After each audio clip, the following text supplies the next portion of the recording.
Hello everyone, today we talk about the reign of Theodosius I, 379-395 of our Byzantine manualistic introduction, a series that we started years ago and that we still have, of course, to complete. As you know, on top of this I made more specific Byzantine history content, military historical one, also is a parallel series from sort of different points of view. On top of this, we will surely make some extra, some special soon.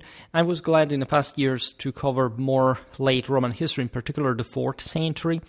You will see, in fact, what's incoming.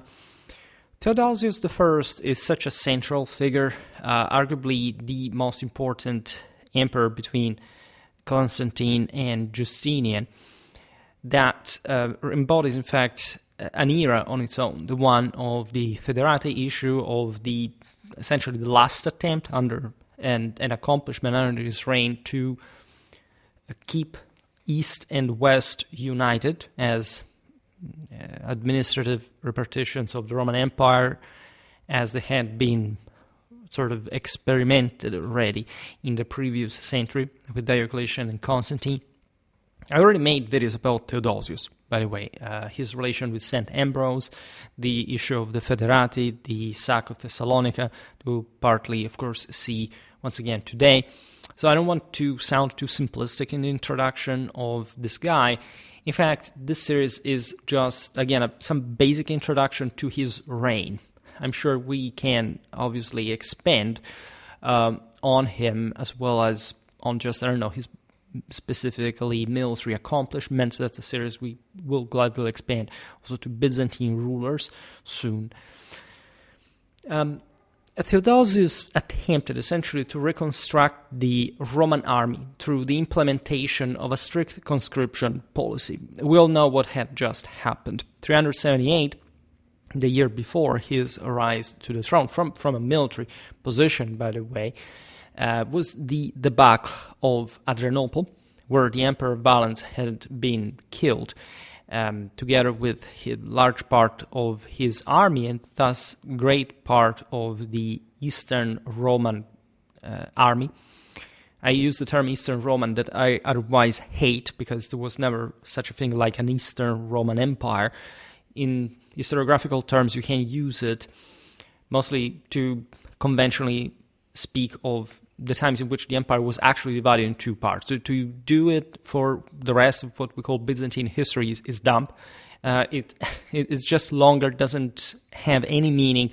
It's less sort of meaningful than even the same Byzantine term that at least has some deeper sort of historiographical stand that, as you know, I quite support, because I believe that through my experience online and elsewhere, having heard so many people using the phrase, of course, the word Byzantines were actually Romans, and literally stopping to that, not even knowing the ABC of Byzantine history as we can make in this manualistic series, makes me on purpose use the term Byzantine, which also is, if you think about it, it's not just used by the actual experts and scholars of Byzantinistics that are still styling themselves like this, but also has a much deeper semantic meaning and sort of depth if you think about the broader sense of the Byzantine world and culture, also beyond, in fact, the boundaries of the empire, stylistically meant as, in fact, the Byzantines compared to the Romans, or at least in part inheriting from the previous era, still considered in a transcending fashion, only in boundaries terms, regardless of, in fact, denying any Romanity to anybody else just because there were the state that continued Romanity existed also elsewhere. And as you know, in Schwerpunkt, we provide an enormous amount of evidence for why that is the case. I still have people now and then coming and saying, where did you say that? What are you following me for? Like, if you don't even search, like, it's something so elementary, like, the search function, like for something that you need to know, what are you waiting for, to be spoon-fed like a baby? Is this the standards of 2025 people, so to say? I don't know.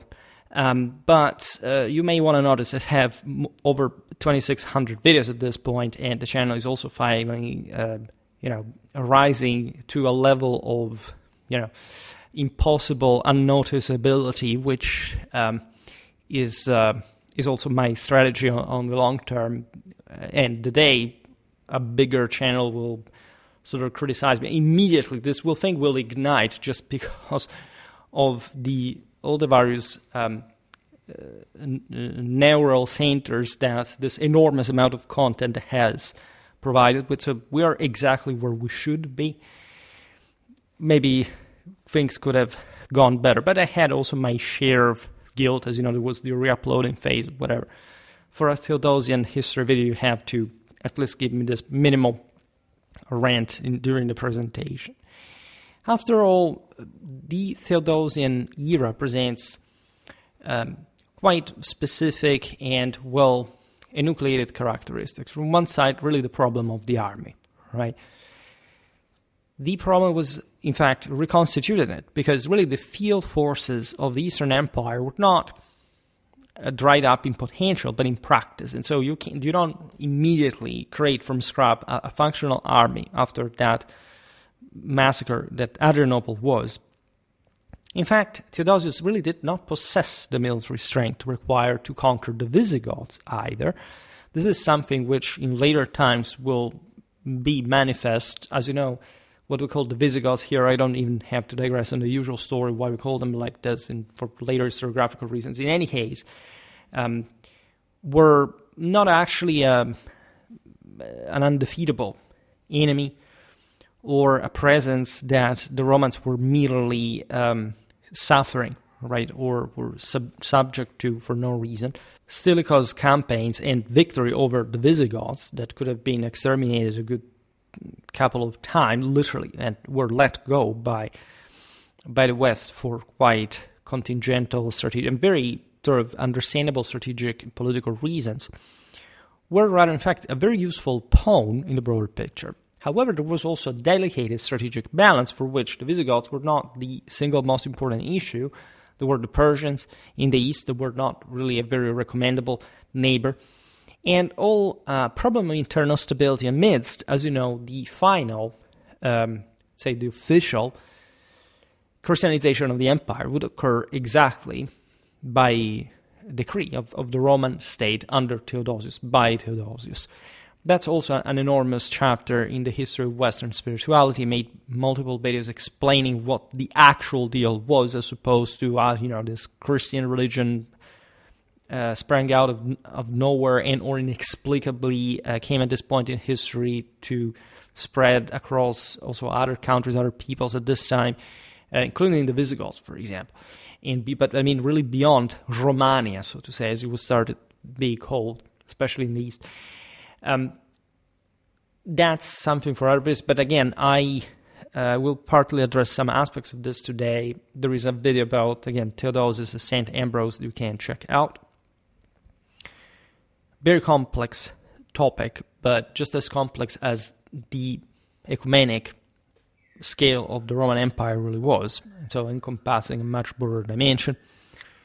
So the Visigoths were to be dealt with as pragmatically as other threats, because between internal issues, external threats, and so on, the Visigoths here were in between, because, as you know, the main issue about the Post-Adrianople is that an entire people of sort of provincial, regional scale, however you want to call it, provincial is better at this point, entered undiluted into the Roman Empire and was settled as a consequence.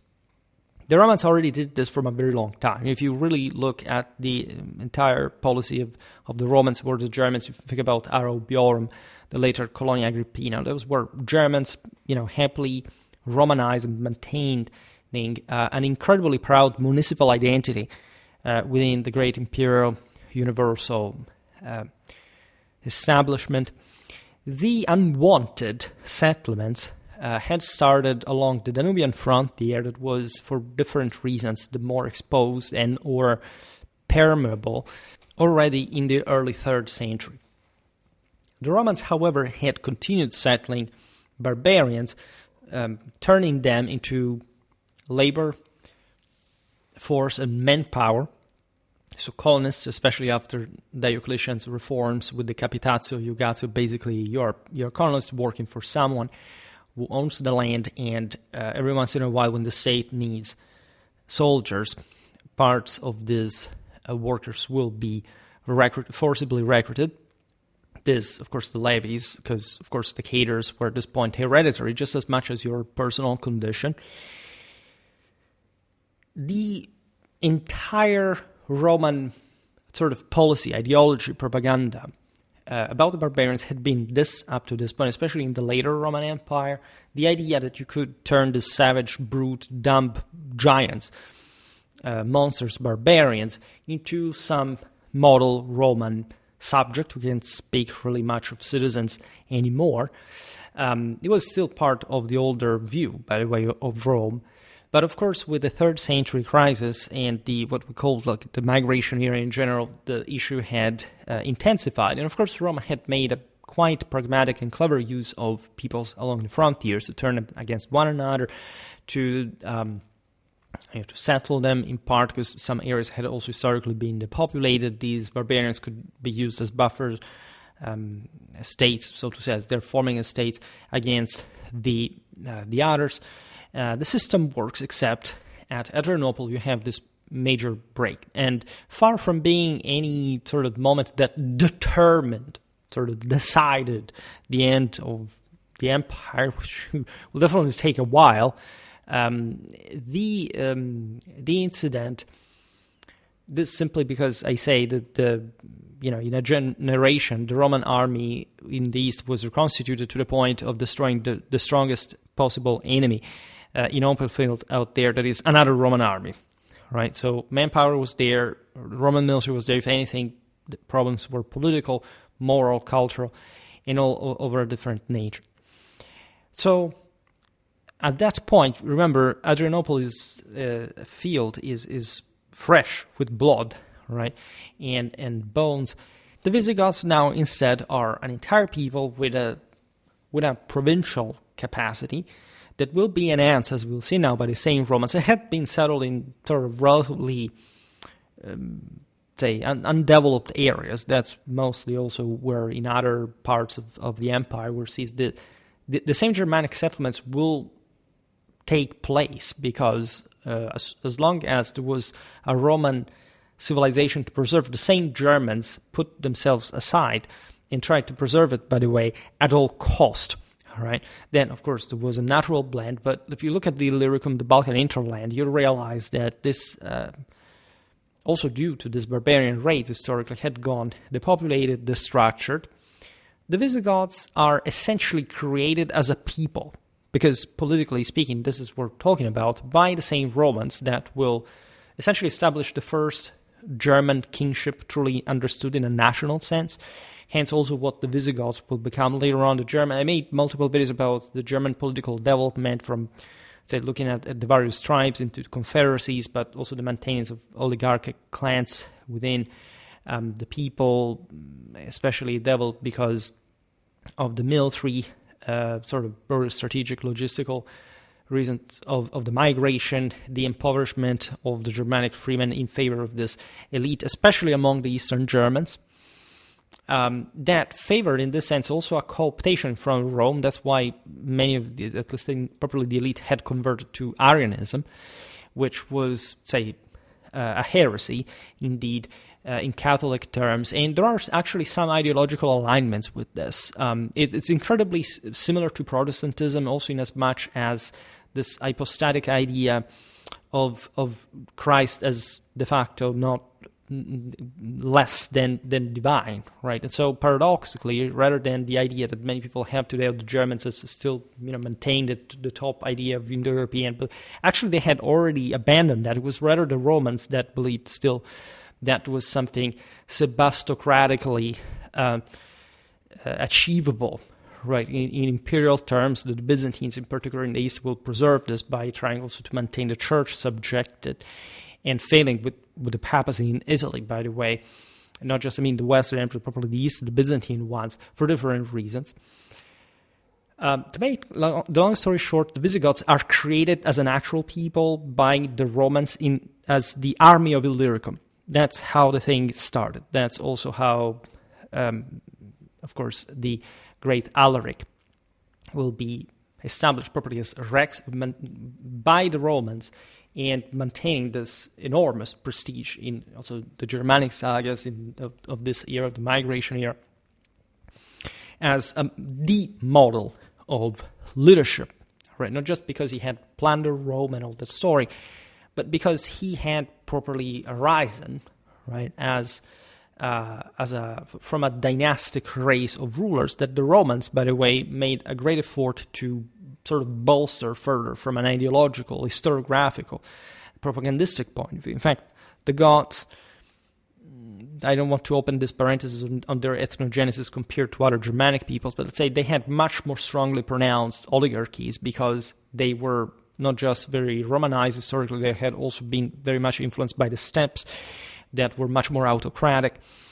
So unavoidably, they sort of made up a sort of genealogically traceable ancestry in terms of a history of kings, very differently from other peoples like, the Longobards, that literally were a people, and in their origins, in their myth of the origins, that is incredibly old and very much spot on from a historical point of view, speak of the Longobards as a people rather than their kings that only appeared in a later moment, right? But being made in this sense equated, first of all, to get settled down as a veritable political and territorial polity, unlike in the Barbaricum, where these peoples had basically turned from sedentary to semi-nomadic because of their shift, etc.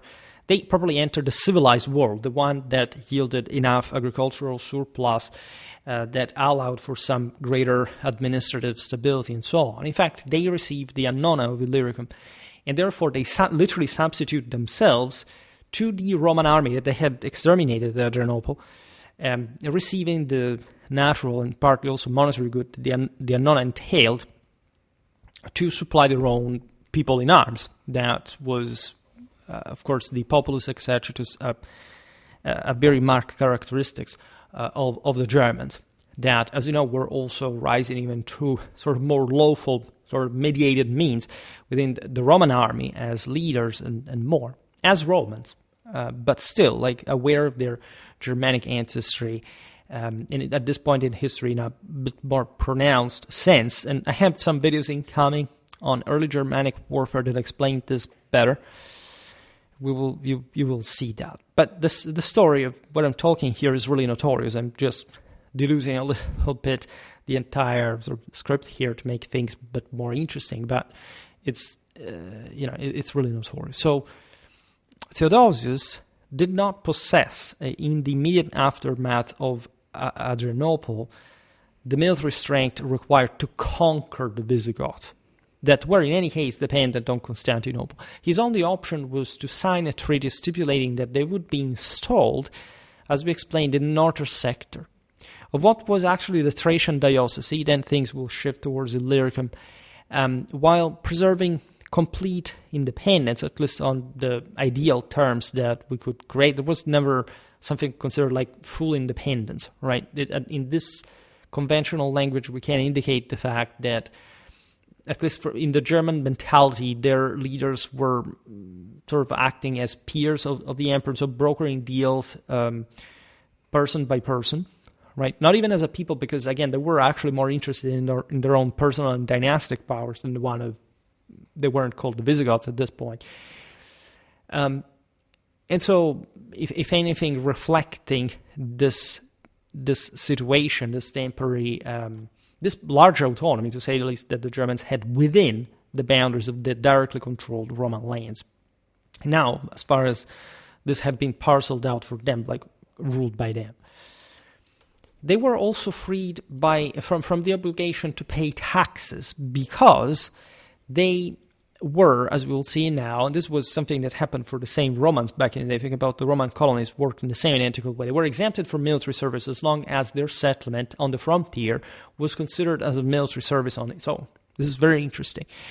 Of course, in return for this, for further payment, they were also willing to serve to protect the empire in the role of federative, which means that these Visigoths, as it's going to happen, will serve in the Roman army on many other fronts, in particular the east. In the immediate aftermath of Adrianople and these pacts, there will be a problem of watering down these Germans, which is the only one, let's say, that in a broader, truly Roman sense will ever occur, because later you have, if anything, an evaporation of the state rather than, let's say, an excess of strangers, foreigners in the army, right? If you look at Justinian's times, you realize that there was plenty of foreigners, but still that was a Byzantine army worked on the basis of a bit more eroded privatistic ones of, however, still the imperial state. And in this, you have incidents of indiscipline and so on, because there were up to 1/3 of Germans in certain Roman units, and the Germans had a very sort of looser sense of respect towards authority and specific disciplinary obedience. This didn't help the performance of the Roman army, but at the end of the day, they were actually absorbed, and they would. By the way, the Visigoths paid a very high tribute of blood for Rome on that occasion. And when you look at what Alaric did later on, they also treated Rome during the plunder in very tidy, sort of respectful ways. They were quite aware of the fact, as it will be evident up to Majorianus, who literally was about to cancel them from Spain. In fact, to suffer a Roman retaliation. So in the full realization that these people were now perfectly aware to be within the Roman Empire, that they sort of risked something hadn't they complied to general cooperation, which also explains the final agreement with Theodosius, personally ratified with the emperor on October the 3rd, 382, after 3 years of exhausting attritional warfare. Because the Visigoths had been plundering Thrace and other Balkan areas, committing the empire at that point to an annual payment of 720 pounds of gold, disguised in this early phase as recruitment subsidies to sustain Gothic loyalty. So it basically was a tribute that the Romans had to pay to keep the Visigoths at bay and preventing from this plunder from happening, right? Things essentially stabilized after this. This 382 Fedus negotiated in the aftermath of the catastrophic Roman defeat of Adrianople, where Emperor Valens perished, and with the estimated 2/3 of the Eastern Field Army being annihilated, represented a very pragmatic necessity for Theodosius, who had been elevated to co-emperor in 379, specifically to address the Gothic crisis following Gratian's plea for aid. I also made a video about Gratian recently, so if you're interested, you can check that out. The situation thus was mostly one of precarious imbalance. Theodosius himself was a seasoned general from Hispania with experience against Sarmatians on the Danube under his father Count Theodosius, executed in 376. He had arrived in Thessalonica in November 380 with only a small escort, relying on recruitment drives among Illyrian peasants and promoting promotions of barbarian officers like the Goth Modares to rebuild the Comitatenses. So literally, while the Visigoths were settled in the Balkans, were other Goths that were from the Roman side and were, in fact, rising quickly through the ranks, because they were sort of also some of the people that had previously been left relatively aside, and this gives you probably a proportion of the manpower loss after Adrianople. Demographic resources are very precious in this time in history. That's why the entire also Roman propaganda focuses on resettling these people, like the Visigoths, before taking up arms against the Romans during their crossing, had basically agreed to be settled in the same way. So basically deluded, separated, had been selling their own children in order to pay for passage, as you know, because of this corrupted Roman official. But that is also from both sides the moral temper. This event, this negotiate between Theodosius and the Visigoths marked the initial large-scale establishment of barbarian groups inside Roman lands, not as defeated peoples, as you understand, which had been the standard procedure up to that point, as we explained, but rather with the privilege of keeping their own political framework. A military setup that was effectively independent, therefore the capacity to also coalesce as more politically identifiable groups that could in turn be further co-opted by the Romans. Under the terms, the Visigoths retained their king, initially Athanaric, then Fritigern's successors, and were settled in the depopulated lands of Maesia Secunda and Dacia Ripensis. All right, so these were probably like on the across the Balkans, Balkan mountains in particular. Dacia Ripensis had been established, as you know, by. I made a video first of all about Maesia, right? But Aurelian had established Dacia as he had bailed out of probably the Carpathian one, and so the name of the province had been brought on the right bank of the Danube. If you're interested in that 4th century, 3rd and 4th century coming back, because in fact I made a video about Constantine's campaigns against the Sarmatians and the partial reconquest of Dacia. You can check the latter. That explains also how gradually, in fact, by Theodosius' times, things had basically began to collapse once again. But there was probably a Roman presence in the Carpathians and Black Sea at that point. I also have a video on the origin of the Romanians connected with this early era, etc. But anyhow, this mechanism, as we explained, provided annual unknown subsidies in exchange for military service. A direct innovation under Theodosius. This was the first time it happened, really, because again, it's as if the Annona properly maintained a specific provincial army. Thus, now, this army didn't exist anymore. The Visigoths took their place, and Theodosius agreed that the same administrative mechanism for which the local Roman subjects paid for the Annona would continue also under the Goths that settled, by the way, not in a depopulated area. There were Romans there. They were not sort of the top parts of the empire. This was already sort of very much like the very in-depth continental frontier that recurs in sort of Byzantine history because of all the peoples that infiltrated the empire to plunder the Aegean valleys on a regular basis after the other.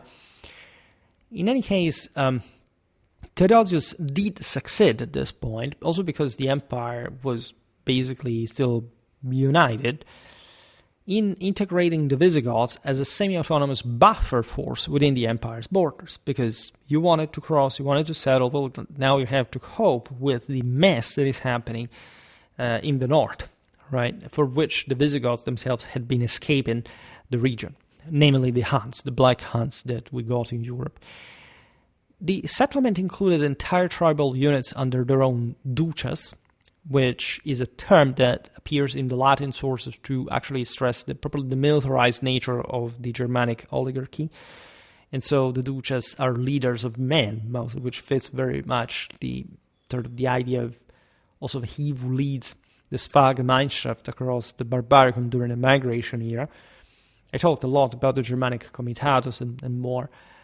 These men organize retinues that are very much involved abroad, like as errant knights, as mercenaries, etc., and that basically equate by quality also the Roman military. So they're not as organized as the whole people, but they're quite useful and ready in that sense, for integration, because many of them from centuries across Europe, I mean, it's just a few 100 kilometers at most, would naturally go to the Roman Empire, would be enlisted in the Roman army, they would at discharge also come back to Barbaricum. This is notorious, right? So also the idea that these peoples were sort of radically separated, opposed to one another, this doesn't hold water by any stretch of the imagination. In fact, also a great part of the Germanic military development owed to the contact with the Romans, as we've seen also in the video about Alemannic warfare, etc. These Goths had a bit more of a Iranian flavor because of the Sarmatians that they had historically. Well, these peoples, not much the Visigoths, because the Tarvingians mostly descended from today's Poland to in fact, to today's Romania, roughly. But there were many, like including at Adrianople, that came from the Ostrogothic, namely the Greutungian, or remain instead in the Barbaricum under the Huns later on, whereas the Visigoths will be with Rome. The Romans in all this naturally would oversee the Visigoths military through a figure known as the Comes Rei Militaris, so literally a count that had to supervise the military matters. He had limited power because, as we just explained, it's as if he had gone over to another country, or at least a Roman land, but now ruled by the Germans, that had to, broadly speaking, broker deals, negotiate, organize, help, sort of training. He would have been accompanied by contractors, trainers, and more, so that to establish also some greater, to further Romanize Goths, because the idea was also still that was feasible and possible, and that was just a temporary nuisance that would, in fact, as we were saying before, also with Stilicho quite immediately become apparent. Theodosius' court historian Pacatus later boasted in 389 that this turned former enemies into farmers for our peace. Again, in volley, in the panegyrical sort of ideology at this point of a de facto Byzantine world that sort of made this encomia of the emperors, turning these barbarians into Romans in the broader imperial Catholic traditional meaning of the term. The pact struck between the emperor and the Visigoths succeeded in warding off the barbarian threat for a limited period, although during the 5th century such incursions would restart with much greater intensity, ultimately causing the downfall, at least of the western half of the Roman realm, so to say, and for reasons that, as we explained, were actually, the Goths could have been, the tip of the balance, not even, right? Marianus' expedition showed that was not the case. If anything, the Vandals were, but just for also contingent reasons. Cape Bon, right, had there been Gaiseric, likely that these Romans would have crushed the Vandals in Africa way before Belisarius. So mostly the issue is Rome, right? These peoples alone, even altogether, did not make Rome fall, right? At large, they surely were the tip of the balance. If you pick them all together and say, well, would have Rome survived? Yeah, likely. But the major dynamics that occurred to make the Roman fall are much deeper, and in this sense dependent on the Romans themselves. Let's not even start on, let's say, the topic that, of course, all these peoples, not just even after the so-called fall of the western half of the Roman Empire was a merely administrative thing, kept believing that Rome existed also in those lands and that they were inside that, as a matter of fact. Also properly ruling the Romans on behalf of an imperial Catholic authority, which is something very much present even beyond, even the Anglo-Saxons thought something like that. But it was much bigger than we think and was alive throughout the entire Middle Ages. And so also the Holy Roman Empire was nothing but, and I'm sorry for the many people who do not know or understand this, that have never studied the history of the Renovatio Imperii as merely something like, a guy one day woke up and decided to restore the Roman Empire. That's not how it happened. Like, there is literally an entire branch of history that you have no clue, because nobody makes content on this on YouTube, because this is just, I'm surely quite different from other YouTube channels at large, but what you see on YouTube is just some sort of weird paste and copy of a basic pop history, like, Wikipedia level of depth of criticism, analysis, and that's not history. That's, if you believe that for your last 20 years of your life you've been watching this stuff as, this is the actual, it has nothing to do with history. Remember that. Most people today in the world have been raised in a dimension where they are not capable to autonomously understand what history is. And this is not merely a matter of opinion. It's literally a neurocognitive issue. and it's disintegrating, of course, it's a broader reflection of the disintegration of humanity. Now, in any case, in contrast to the western half, the Eastern Empire definitely managed to avoid being not much overrun, but let's say having its sociocultural fabric sort of loosened to the point of political inconsistency. If you actually look, the more you study the western and eastern half of the empire, say essentially during the 5th century, you realize that what happened in both parts was the same identical thing, essentially at the same identical time. It's not like in the East there weren't Germans who were trying to seize power that were also later. There were even anti-Germanic massacres, and still the Germans came out. I mean, we tend to have this very crystallized notion that a civilization goes on only if it calls itself still in a way. That's also what I was talking about before. And they have no clue of probably the deeper sociocultural transformations. There is a reason if the Eastern Roman Empire goes on politically as it is, as much as it actually was deteriorating in its own fabric at the same time, and we have this incredibly even more strange idea that the Latin Germanic world was somehow backward, due to also just perspective of the distortion. Of course, if you look at Britain, yet it was not so developed as the Byzantine Empire at large, and it depends also on the areas. But if you pick, I don't know, Gaul or Italy or Spain, and so these are the major Western countries, you realize that actually there is no evidence of, if not at a provincial level, that you could find also in the Byzantine Empire, like in this case in the Balkan hinterland. There is hardly any destructuration that brings the Latin Germanic West at any time under compared to the Byzantines. So, there is none of this evidence whatsoever. If anything, I would say there is much evidence that the contrary is true, but I've made videos on these topics already. I will not repeat myself, at least today. Many people try also to provide you always with the monofactorial explanation. The Eastern Roman Empire went on because of its distinct strategic position, its highly effective diplomatic approach, because, I don't know, the West did not... How do you think strategy works? That a place is impregnable because, I don't know, of geography? Welcome to the mentally ill club of geopolitics. That is against any trace of strategic education whatsoever, and that is unsurprisingly popular, in fact, among the lesser people that infest our world.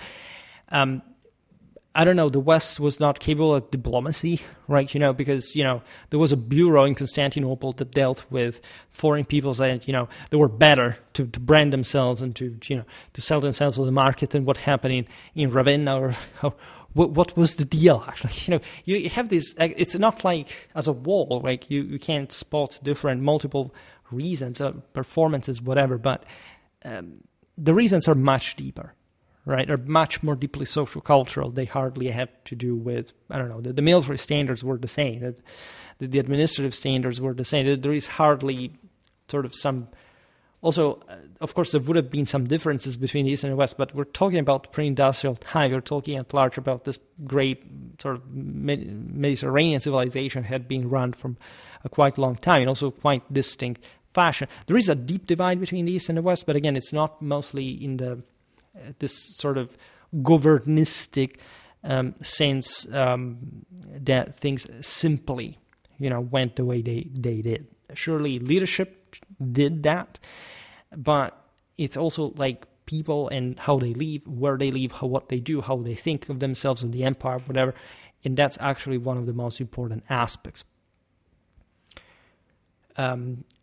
There is surely also here, it's not to say that Byzantine diplomacy wasn't great, right? Or that, of course, they controlled a hell of a territory. But again, as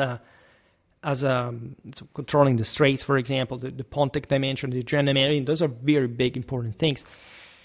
But as a whole, right, it's not because of these individual aspects that they sort of merely had this great expertise during the most dangerous phase. It was obviously something more and something more complex and actually non-deterministic, actually quite similar to the West. The East went also pretty close to this solution at some point. Now, but people prefer the deterministic notion because it's easier, right? They can't go on Facebook groups and say, no, because the Roman Empire in the East survived because this blah, blah, blah, blah. And so they feel happy when they go to sleep in the evening because of it. But let's analyze certain advantages. For example, the Balkan Peninsula, right? It was definitely the structure area, so not really a good thing for the empire, but if anything, allowed for the settlement, the absorption of the initial onslaught of the Goths, for example. Like in this case, they settled still in areas that were not optimal even for them, even though they were much better than the Barbaricum, and allowed them to act as we've seen, a buffer state. The Hellenic civilization had basically never entered the hinterland, right? The Greeks remained always in the cities, in the coasts, that wherever they went, there was nothing beyond, 30 miles distance that had practically anything concretely to do with any form of Greek governance whatsoever. Completely different from what the Italics had done in the West, that literally changed the ethno-cultural identity of the entire sort of Western Europe, turning them into Romance speakers and having a much more pattern and in fact, at the end of the day, surviving urban net as opposed to the East. People have this very weird idea that for some reason the East was more urbanized. If you really look at, Justinian's time, because there isn't just the Theodosian era. When people make these comparisons, they often stop to one of the specific eras. But if you realize what the empire in the East was at the time of Justinian, you realize actually that the biggest cities in the Mediterranean were in the West, they weren't in the East. Because in the East, there had been already a very prolonged but substantial decline of urban centers, while in the West, in this terrible barbarian West, there was actually still Roman.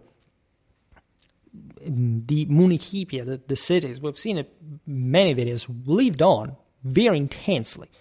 You can argue that, again, places like Britain or Northern Gaul were more destructive, but even just the video about medieval Reims, the one on also we just made on Montjoie, Saint-Denis, tells you notoriously, think about Paris, the centrality of those centers, Reims, that there is an actual and heavy continuity of the centrality of the city in Latin Germanic life that you do not actually quite find, if not in the form of a town, and not much in any political autonomy in the Byzantine East. Right? People forget this all the time. It's a massive issue, and I still don't know how in 2025 we're not talking about this. Invaders arriving from the north in the Balkans were indeed obliged to spread out across challenging landscapes that presented major difficulties in terms of supplies for themselves. Yes, in theory they could aim to plunder, as other Germanic barbarian groups had done. We've seen it in different videos, the one about the Aeruli, for example, even though that's admittedly those weren't the Aeruli, but the Aeruloi, which was something else. And if you have watched that video that for some reason people watch all the time, you know that one of the few advantages for these strange imbalances. The Aegean cities, again, the Greek cities, the Roman cities of the Aegean were by far like the only actual vestige of civilization already, right? They were very strategic centers along the Danube. They still were there, controlled by this or that authority. The Byzantines will come back to places like, Singidunum, Viminacium, etc., to reoccupy those places that will eventually pass, to the Gepids, then to the Ostrog. I mean, there were at different times in history, like the Balkan hinterland was ignored, but obviously those fluvial centers, the boundaries between Central and Southern Europe were always, of course, coveted and searched for. So this is really interesting because it shows you that there isn't even, aside from the fact that Balkans are populated by these foreigners now, it's not like these made just like a boundary, a border, right? Still, the imperial administration, the military could retake some parts across. The Visigoths dislodged themselves, but other groups came. And as you know, this Balkan hinterland historically, again, wasn't even properly Greek in the culture it had developed historically as such. So that they had always been foreigners, and this hadn't prevented, of course, Rome from governing them. Even in the East, where, as we've seen, there wasn't that Latin mechanism. Actually, telling the truth, the Balkan, probably the Danubian world was Romanized rather than Hellenized. This is yet another thing that we tend to forget, that not just today, Romanians speak a Romance language, but literally, like, also the Slavic languages of, Serbo-Croatians have a much more Latin words in this Eastern Roman world than Greek ones that are almost quite not there. There is some sort of Byzantine coming back in a medieval era, but it's something a bit different from the classical one, right? Also, for example, the Greek-speaking communities of southern Italy, everybody has to feel, oh my God, because the Greeks those are from the Komnenian era, or maybe just a couple of centuries before. I mean, it's something very, very, very different, and we have this decadentistic perspective, especially on the West, that goes on ravaging pseudo intellects as if it's like an epidemic of it's better I don't say what. History is not there for you to have opinions of that. History is there to give you a pretty fat slap in the face and teach you the lesson after the punishment, right? That's what history is. History does not give a fuck about you. Be quite sure about that, right? Nor other people, for that matter, especially the ones who know history more than you. Then it's obvious that these Goths certainly weren't this explosion of organization or political cohesion. Again, it's rather the Romans that agglutinate them further to control them better, because otherwise any clan would go raiding here and there, and it was more more uncontrollable, right? The Interland presented the same challenges. I mean, if the Romans had declined there, you can imagine if it was run by the Germans, what would have looked like. In any case, there is a successful Romano-Germanic integration, and both sides actually accomplished pretty interesting results within the broader limits of the era, the places. Now, Theodosius himself leveraged those barriers during his early Balkan campaigns. At some point we will see them, because he initially intervened against this Goths between 379 and 382, so up to the treaty, conducting scorched earth operations and guerrilla harassment from fortified bases like Thessalonica to wear down Gothic mobility before concluding the Fidus. This is also very interesting. He contained them. They weren't enormous expeditions because, as we've seen, manpower was lacking from the Roman side, but essentially the Roman military shows they can very much adapt to this kind of enemies. There's already in the East some kind of more Pontic steppe bias that the Byzantines have more, as we've seen, just of this Goths also within their own ranks, because the Goths had historically infested the East, right? The West had mostly the Alemanni, the Franks, etc. And so these more Iranian-looking peoples were more difficult to cope with from one side because they were more cohesive. By the way, they looked very similar also to the Westerns, but they had more cavalry. They were a bit more, again, politically compacted, hierarchically speaking. And the Romans know how to fight in skirmishes and guerrilla. So it's, of course, the myth, again, of the unconventional warfare is by definition meaningless, because warfare is always asymmetric by definition, right? There isn't such a thing like symmetric warfare. We can use the term conventional to conventionally mean something like similar, approximating symmetry, but never being symmetric. Otherwise, we wouldn't fight wars. We would be just break each other's head with a nullification of one another. Fortunately, thank God, equality never exists.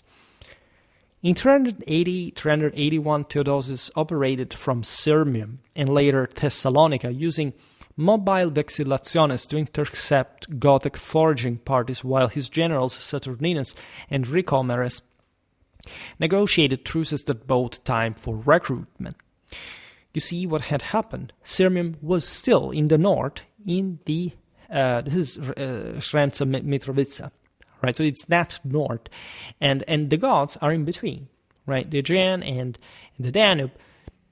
The imperial military maintains this important important fortifications, and it's not like the Goths also can simply dislodge them. You know, that there are also some anecdotes about them trying to, at some point, eyeing Constantinople, but not really being capable of waging war against such fortifications.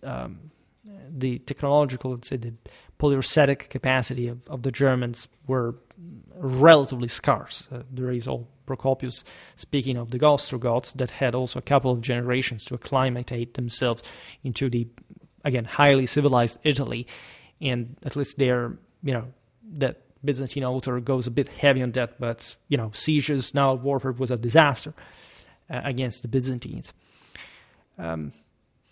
So these Germans plundered, and the Romans intercepted them when they were coming back from it. This was also a broader political and social strategy, because then the military leaders could seize the loot and using it for themselves, fueling their own clientele. So basically those who had been stolen from would have suffered loss anyway. At least this is the meme then. Of course, some of that would have been restored, but I mean, if your lands have been plundered by the Goths, you're not going to have much of a normal life afterwards to begin with. Furthermore, lacking any naval forces, the Germans were unable to access Asia Minor, as Constantinople, of course, prevented their crossing with its unassailable fortifications. They had to pass the straits somewhere, and this, with the Byzantine navy in plain sight, and also those, forces that Theodosius had managed to scrap together, was sort of madness cutting their supply, risking, to properly be annihilated out there, cut off from any bases of operation of hundreds of kilometers in depth. Now, Theodosius reinforced the city's defenses upon his returns from western campaigns, ensuring the imperial fleet's dominance in the Propontis and maintaining the chain across the Bosphorus as a deterrent, a policy that directly preserved eastern stability during his lifetime. Right, the aforementioned advantages. Again, the Germans had already crossed at some point into Anatolia, different types of. Again, geopolitics does not exist. There's only politics. These people in determinate condition can obviously pass, but again, even the Visigoths, in all their compactness, can do a few in front of at the end of the day, ensuringly solid Byzantine civilization, political and territorial stability and fundamentals, right? Or how they had been established by Constantine with great foresight. During his 387-388 absence in the west, Theodosius entrusted Constantinople's security to his Magister Militum Promotus, who repelled a Gothic incursion at the Ebrus River in 386, demonstrating the Theodus' effectiveness under direct imperial oversight. The Ebrus River, by the way, would be the Maritsa. All right, I say that just because I made a video about the Battle of the Maritsa River months ago. We are in the 14th century, Serbs versus Ottomans, massive bloodbath of the Serbs in an ambush. As a matter of fact, not very different from here, except a bit oddly, like instead of the Byzantines, it were the Ottomans. Constantinople had not fallen yet. Nevertheless, there were painfully different times. And this was not even just one optimal time for Byzantines in the late 4th century, but Theodosius really managed to save the day. We talk about the West, and that's also what Theodosius' policy succeeded in, reuniting these two parts for the last time in Roman history. Dynastic conflicts, in fact, had been engulfing the Roman West, in particular following the murder of Gratian in 383. This had been carried out by the usurper Magnus Maximus, who had been declared Augustus by the British legions. You know that the Welsh nationalists are very tied to the figure of Magnus Maximus as a sort of Romano-Brittonic hero, right? They chant him still in the legions that lived through that Celtic nation, in fact, from antiquity through the Middle Ages and beyond. There was also the escape as a consequence of Manius Maximus' revolt, of Valentinian II, who was Gratian's son. Again, I recently made a video about Gratian, very interested in that. At the time when in 387 Manius Maximus launched, in particular, the invasion of Italy from Gaul, the region where he had based himself. You know that Gaul and Britain at large were sort of way more connected in some historical sense.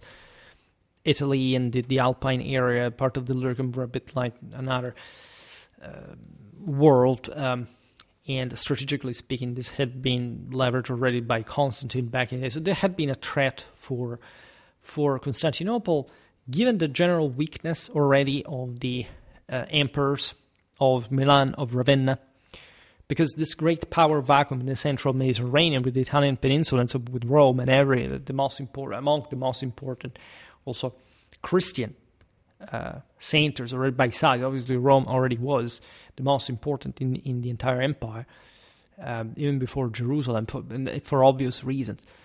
Was a matter of great Roman imperial meaning. Theodosius, then consolidating power in Constantinople after the Gothic settlement, initially recognized Maximus as co-ruler in 384. So he recognized this usurper to avoid immediate war, but acted decisively in 387-88 when the usurper threatened Italy, as we just explained, mobilizing a multicultural army including Gothic federati and Hunnic auxiliaries for the campaign. Right, the Huns were already around, regardless of the bigger storm that will arrive with Attila.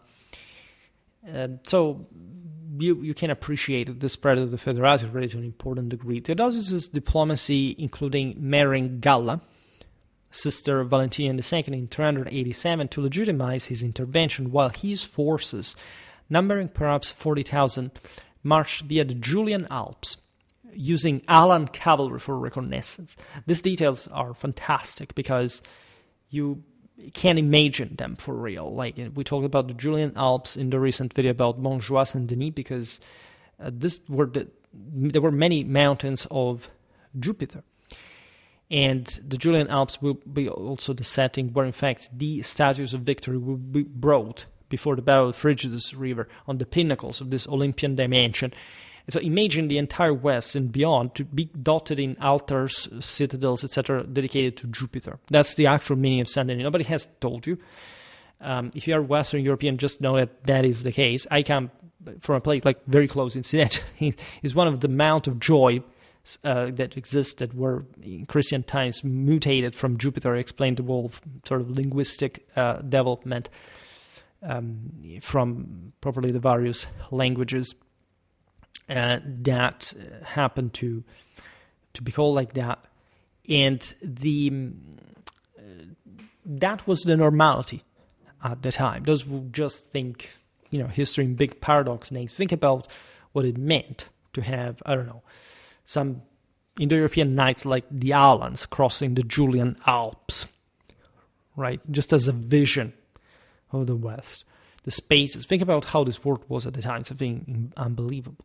Now, Theodosius came to the aid of the rightful ruler that, as we've seen, had exiled him, had escaped to Constantinople, vanquishing the usurper Magnus Maximus and heading back to Constantinople in 391. Yet, 3 years afterward, he found himself obligated to head west once more due to the killing of the same Valentinian II, perpetrated, famously enough, by his own Magister Militum Arbogast of Frankish descent, who then arranged for a rhetoric instructor by the name of Eugene to be named emperor.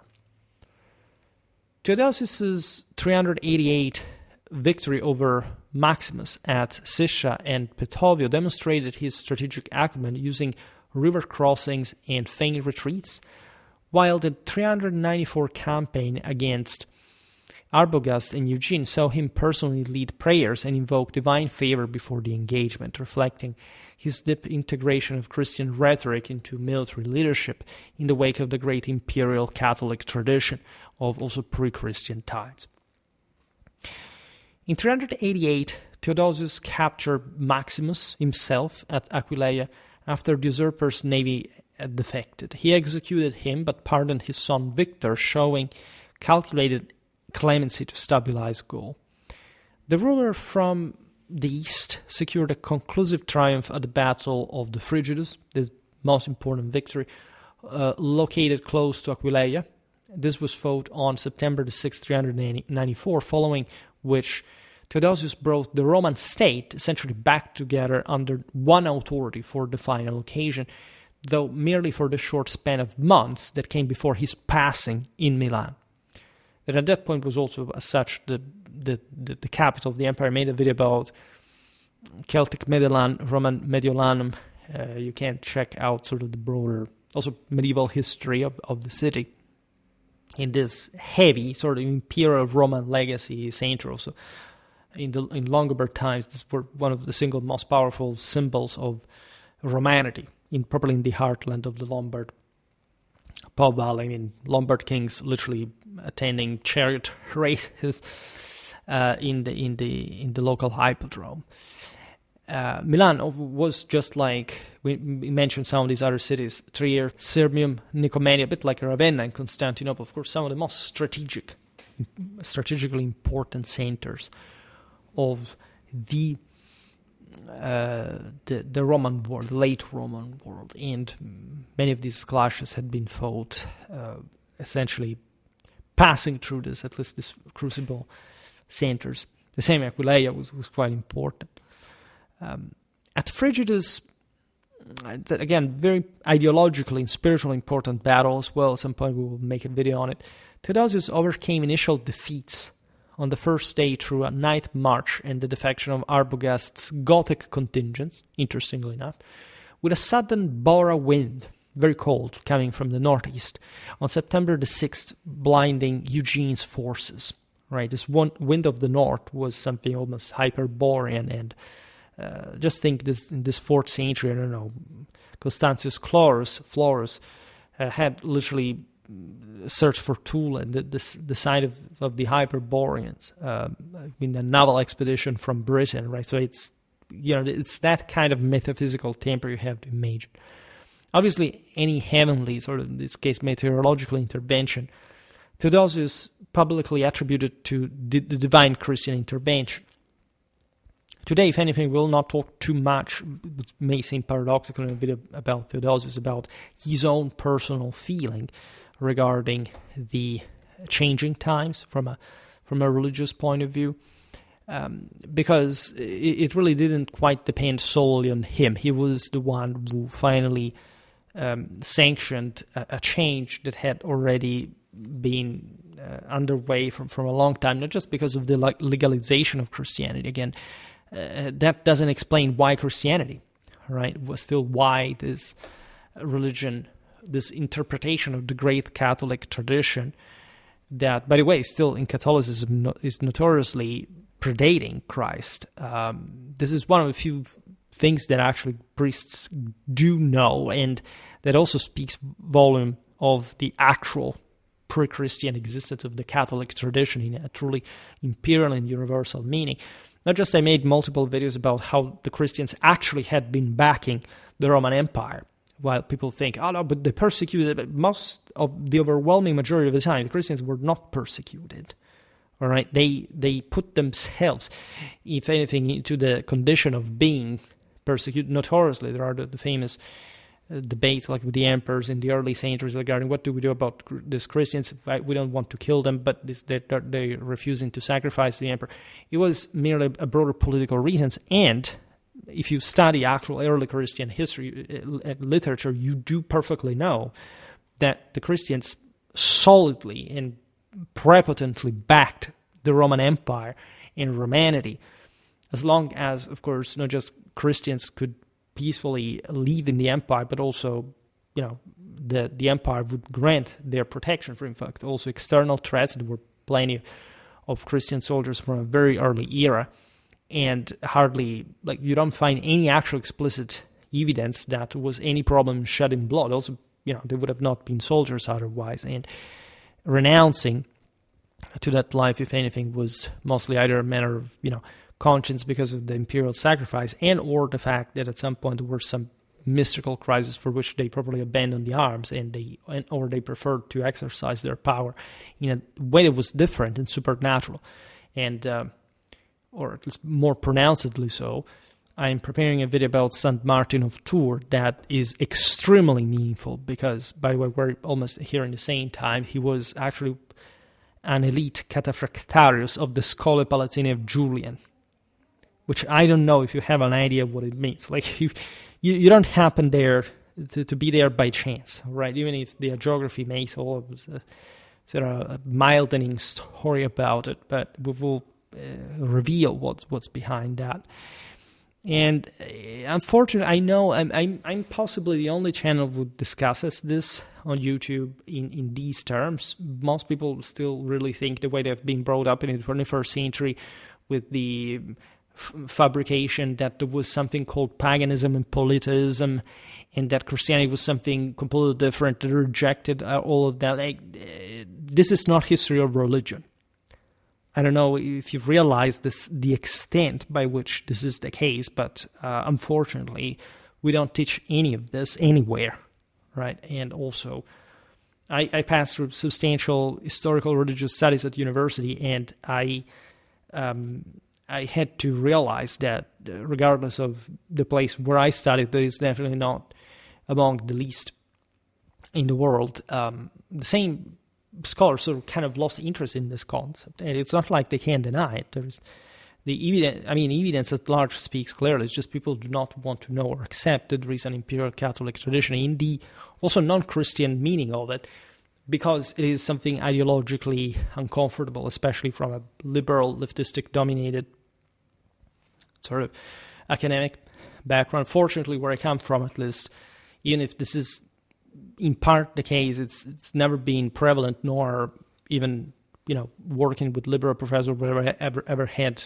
like any problem in my historical work. So of course you can't be good at what you do, especially if you know history. Also, if something is not good from the other side. Largely this happens because hyper specialization makes you live with the head under the sand in any broader historical sense, but that's yet another problem. Excuse me, I drink a little. Yeah. Theodosius' panegyrist Claudian later described the Bora wind at Frigidus as, quote, God's breath, while the emperor distributed relics of John the Baptist to his troops beforehand, fusing military and religious motivation in a manner unprecedented since Constantine. If you're interested in properly God's breath, the pneuma, I made a video last month that speaks exactly of the Indo-European theology of this, intersecting also with all the Christian stuff. It's the Indo-European theology video, Birthing the Universe, Tightening Bonds, Steering Souls, and Restoring Order, that talks explicitly about breath in the Indo-European matrix, phonetic matrix H, right? So in case you wonder, this was the universal language that we still speak as Europeans. Literally because it's in the phonetics of it. Your words, even if you don't know, have all a specific metaphysical meaning. The sounds, the letters, the phonemes are designed on that, on properly celestial sound. In any case, while the emperor distributed relics of John the Baptist to his troops beforehand, fusing military and religious motivation in a manner unprecedented since Constantine, you can really see from the other side the last attempt to maintain the older religion and the belief that, in this sense, a separation mostly between church and state was not to be, because secular leaders were believed to be able to handle both, and being crushed at the Battle of Frigidus, having also brought the status of victory on top of Julian Alps as the Olympus, they failed in exactly the highest proof, that was the one of arms in front of God. Theodosius adhered firmly to Christianity in its Nicene form, right? And during his rule, the power of Christianity expanded significantly as a consequence, reaching such an extent that in 309 he was compelled to perform public penance under the direction of Ambrose, the Bishop of Milan, after having commanded a brutal crackdown in Thessalonica in response to the slaying of the commander of the local garrison. This he had been obliged to do because this commander was tied to the Gothic presence, and so basically this was a rebellion of that sort of broader Balkan dimension against the Gothic presence. Theodosius could not essentially show in front of the gods that this murder would pass unnoticed. So regardless of the vexations of the locals, he had to put them largely to death to punish the responsible, to show the gods that he was their friend. But what happened in the West was different. And also, again, speaking volumes of the actual situation already in the East with a barbarized interland as opposed to a florid Romanity in the West, in Italy, with the great spiritual leadership of Saint Ambrose of Trier, a person that, by the way, had a massive experience in politics, in Roman government before his ecclesiastical vocation, that also a profession that he also brought to the conversion of St. Augustine in the meanwhile. So you actually already realize here in Theodosian time that this notion, I explained it in the video about the hard-to-die myth of Latin-Germanic backwardness. It's titled something like Romanized Germans and Barbarized Byzantines, right? And it's impossible not to see what the West actually was, right? And how incredibly solid and charismatic, also in front of an emperor, right? The Bishop of Milan dictating this penance for something that, by the way, had happened in the East.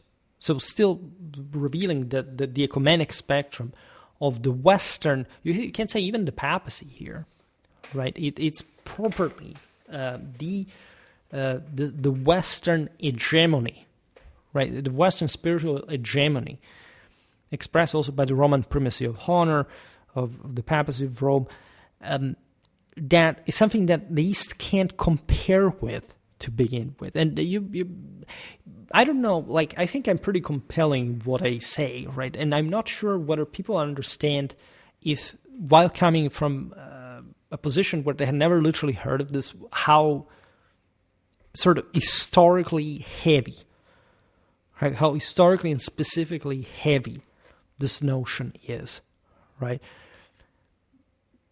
This channel bases itself only on actual history. It's not made up, right? It's not an opinionated version of history. It's literally how we know this ratios of power worked, and we're just expounding the story of it. The Thessalonica massacre, by the way, involving the slaughter of approximately 7,000 civilians in the Hippodrome, prompted Ambrose to excommunicate Theodosius until he donned sackcloth in Milan's cathedral, an unprecedented submission that elevated ecclesiastical authority and shaped Theodosius's subsequent legislation. We've seen in the Nika revolt as well in Justinian times how oddly similar this fact of properly entrapping large amounts of people in the hippodromes, in the arenas, etc., because the latter also still existed by this point, and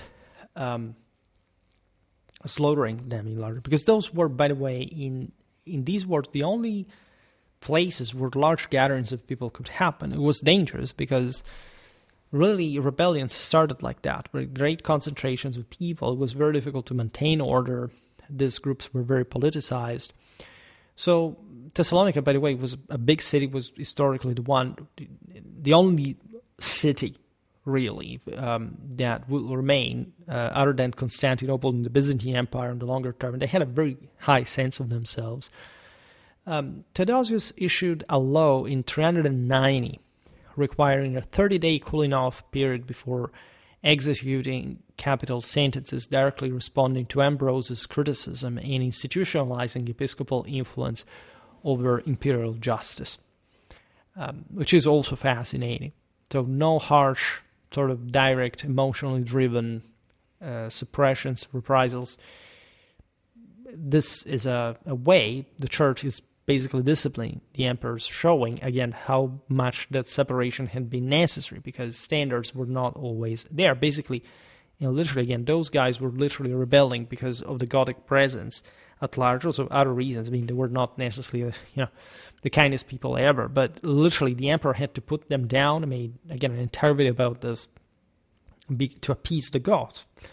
That speaks of pragmatism. And so when you see also Theodosius embracing the Nicenes Creed, we can't think it was all sort of very honest and actual, convinced, but at the same time consider how heavy the imperium is, and to wrestle with all these issues and trying to maintain order in an incredibly precarious way. Again, what mostly strikes me is the spiritual hegemony over the East that not even the Pope, but probably Saint Ambrose of Milan has on Theodosius. By the way, the guy, as we've seen after some months, essentially died in Milan as well. So there was something conclusively epochal in all this. In fact, as you know, after Theodosius, and I made videos about that, also in the Theodosian dynasty, in fact, the empire will be split again into separate halves. So Theodosius likewise provided a powerful boost to the Christianization effort. There is no doubt about this. Christianity was now fully sanctioned as the state's religion, through which the remaining traces of the pre-Christian establishment allegiance, at least, was properly eradicated, thereby terminating the comparatively lenient stance that had prevailed after Julian's reign, or right around that. And this is also epoch-making and quite conclusive in its broader issue, right? The campaign against pre-Christian practices, again, you don't have to imagine witch hunting literally in the Pagi, that will give name to the concept of pagani, right, of pagans. It was mostly a political alignment, right? If you tolerated Christianity and you accepted the alignment with the same, and so many people would have continued their own cultic practices, and we know this pretty well from ecclesiastical sources. But if you actually accepted to add this, because it wasn't even much of a problem for those who were not Christian to be Christian as opposed to be the opposite, because Christian was exclusive, whereas the great feudal control that Rome had on other different cults and practices was part of this greater, pinnacle of how the ancient rites were performed among the elite and what they had meant historically. But the same Christianity was fully within and made lots of videos within that same Catholic, that is universal belief. So there is actually a great superimposition. There is surely a lot of repression. There are also, at the lower uncontrollable ways, here there are revolts across the empire, mostly also because of fights. Famously, think about the guilds of the temples and churches fighting against one another. It's difficult to maintain public order, right? You would be surprised by how autonomous historically government had been at the time, regardless also of the Roman Empire and its enormity, but everywhere, and how everything private and how private really everything was by default. And there had been some restrictions to Christian enforcement during the rules of Valentinian and Valens. This were revived instead with, in fact, renewed energy in the Western territory under Gratian's control. We've seen it in the video about him. You know how much was actually lost. Many libraries were burnt down. Many statues were destroyed. We still see the sort of the grim face of that, like with typically statues with their nose destroyed. Some masterpieces being preserved, famously the equestrian statue of Marcus Aurelius, that will also inform like all the statues in the Renaissance, or equestrian statues in the Renaissance, being mistaken for Constantine and preserved. We have the original, in fact, remelted, others being remelted. We have crosses sculpted on the heads of statues. So, as you know, I have a very positive idea of Christianity in the broader sort of historical sense of the term, but it's not like at the time incredibly horrible things were done in the name of Christ, at least to the extent, of course, in which the same imperial authorities were not able to restrain the most violent, probably bloody and iconoclastic fury. Many of these movements were just aimed at simply sacking, destroying, stealing, and more. Right? This lesser people are always going to be lesser people. That is not much a matter of you're Christian or not. And in fact, other groups had been consistently doing the same way. I know that my channel presents a version of this all in incredibly unconventional terms. It's not like they're even controversial. I think everything makes sense as a whole, but the broader reception is difficult, and I realize that. I realize the fact that there is almost an incredulity towards the actual meaning of these, of at least of the vision of that we've been given about religion, about history of these beliefs that can be, again, people can legitimately misunderstand because just out of, impracticality, like they've never heard of this, they don't have the background, they don't get it, and it's it. But, right, it should be understood. Also because, again, we'll talk about the Christian enforcement, right? Here, Theodosius built directly on Gratian's 382 removal of the altar of victory, for example, in the Senate. That had been, as you know, that's also extremely painful. I made an entire video, however, showing who were the people who actually supported this and what kind of evidence they provided. We have not much the epistolae, but the actual responses to those. And we are told literally these guys were mostly connected with the subsidies of these symbols of these temples, rather than some broader sort of Catholic capacity to withstand. I mean, the Frigidus had really crushed the resistance of these people, and without the decisive moral support of the population, and it's not like the world changed from a day to another. This is what because admittedly, again, I don't talk enough about the Christianization of the empire, at least especially these specific times of the full, in fact, the Christianization of the Roman state. This is the direct consequence, of course, of Theodosius issuing coordinated edicts from Milan in 391 that ordered the closure of temples in Italy and Africa, where, in fact, the older cult had been more largely preserved, with enforcements by Praetorian prefects like Rufinus. The main problem is realizing, however, how limited the actual coercive capacity really was. I mean, it was very easy to impose this on the elites, because if you cut them out of the establishment of the government, you did not receive the imperial mandates, offices, titles, you were done for. But the people, so the notion that, and surely there was some moral and cultural issue about this, like it's not people were not really say, I don't care, or they simply transitioned from, I don't know, pre-Christian to Christian beliefs or ideas or identities without caring, without mandate. These were dramatic times in many ways, and surely there was much attributed to pre-Christian cults that were felt to have failed the system from the Christian side, and that were instead from the pre-Christian side, it was believed that the Christians were just the punishment of a deterioration of the world and the journey. And it is actually true. The problem is that Christianity was not the cause, but the consequence of this, and that it necessitated the split of church and state, which many people do not understand being actually what actual Christianity is, right? People think that the separation of church, and that's how much of being brainwashed. The separation of church and state is something modern, anti-Christian, the late state. No, it has absolutely nothing to do with that. I mean, the establishment of Christianity is by definition, in the Gospels, the separation between church and state.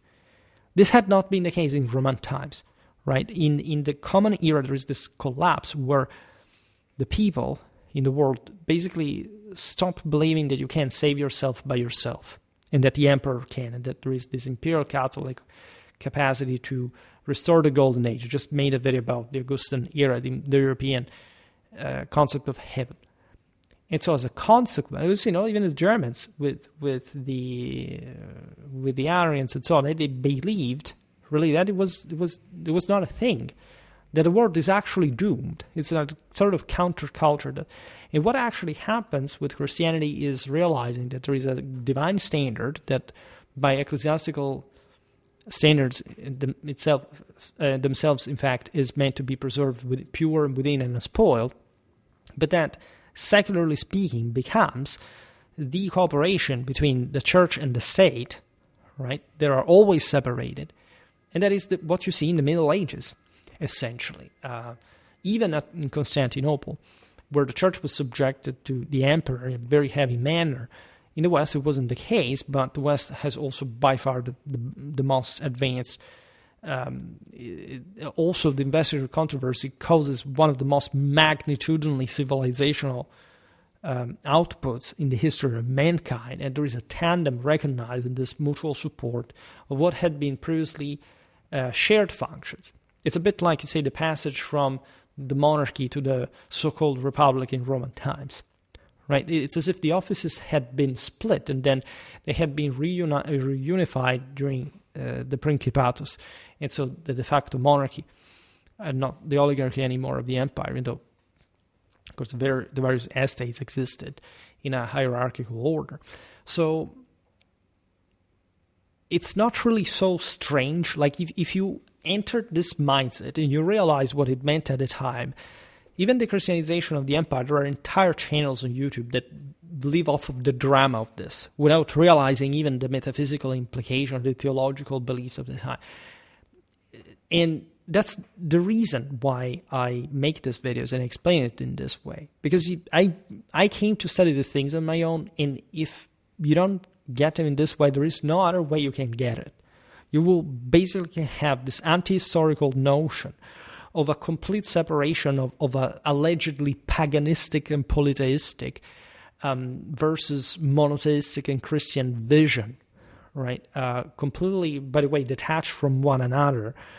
That obscurely substitute with the latter obscurely substituting and destroying the former without any continuity. But if you just have an idea of Roman imperial history, institutional history during the Byzantines and the later medieval empire, you know that this is complete nonsense, right? This is literally the ABC of European history, identity, and culture. If you don't know these things, how can you connect any dot, historically speaking? I know it's difficult, and again, in a video about Theodosius, you must talk about this, but it's also something which must be quite cautiously approached in an intellectual sense, because if you think you can get this right the first time, if you are one of those people who has been indoctrinated with BS against Christianity or just against the previous beliefs, well, you're not going to do yourself a favor in any moral and scientific sense, because this is something that can be actually studied, proven, documented. I have hundreds of videos on the subjects, and if you still are here, say if you're here as a new follower, whatever, like, just know that there is a lot there. But if you're still here from years and still haven't understood this, it's a bit difficult to presume that you actually understood anything about my work, and it can be a painful realization from your side. And I don't really mind, because I know it's difficult, and I do my best to explain it. But in general, right, it's really on you to really accept this, I think, in a honest fashion, if you can't also being honest about it, but still realizing that there is a bit more than the superficial version provided by basically everybody and the nobody for that matter. The empire was vast, as we explained. Also the provincial governmental enforcement of these provisions was scarce. The Romans did not, and here the Christians in a sense, did not really care if the majority of the rurals, for example, in the countryside still had what were called paganistic practices, because they were a fractally, in fact, villager kind of level of fourth estate vision, simply because that was incapable of providing any theological threat to anyone. Like, all heresies spread in the most cultured centers historically. They were never like the peasants believing the old things and sort of defined Christianity. Nobody really cared, because everybody ruled over them. So, and without mentioning that many of them also, as fourth estaters, had never really partaken the higher Apollonian, Uranian, imperial Catholic tradition. And in fact, the church now was fully embracing in that kind of Catholic universal fashion.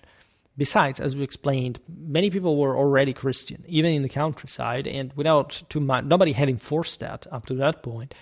And so idols surely were destroyed. Certain sanctuaries were mostly replaced, as we explained, in a relatively unsurprising way, by the way. The entire Western world was dotted with sacred places where simply churches were erected, and there was a simple continuity from the pre-Christian times without any major fracture from in any sort of violently enforced way.